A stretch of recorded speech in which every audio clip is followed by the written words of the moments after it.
இஸ்ரோ அமைப்பு தற்போது எதிர்கொண்டு வரும் பின்னடைவுகளையும் விஞ்ஞானிகள் வெளியேற்றத்தையும் அதன் பின்னணியில் உள்ள காரணங்களையும் விளக்குகிறது பத்திரிகையாளர் இர்ஃபாத் சமீத் சிந்தை இணையதளத்தில் எழுதிய கட்டுரை.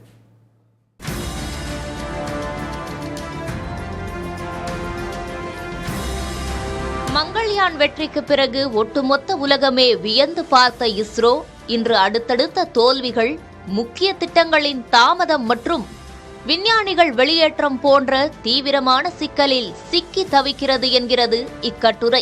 கடந்த 12 மாதங்களில் மட்டும் சுமார் 120 விஞ்ஞானிகள் வெளியேறியுள்ளனர்.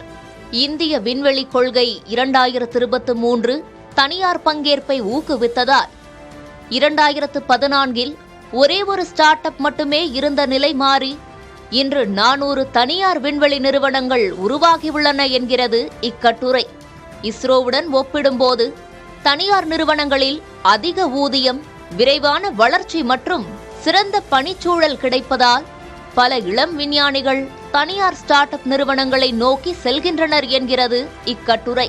தனியார் நிறுவனங்களின் வருகை இஸ்ரோவின் பணிச்சுமையை குறைக்கும் என்று எதிர்பார்க்கப்பட்ட நிலையில் அதுவே இஸ்ரோவின் திறமையான விஞ்ஞானிகளை இழக்கச் செய்யும் தலைகீழ் விளைவாக மாறியுள்ளது என்று இக்கட்டுரை எச்சரிக்கிறது.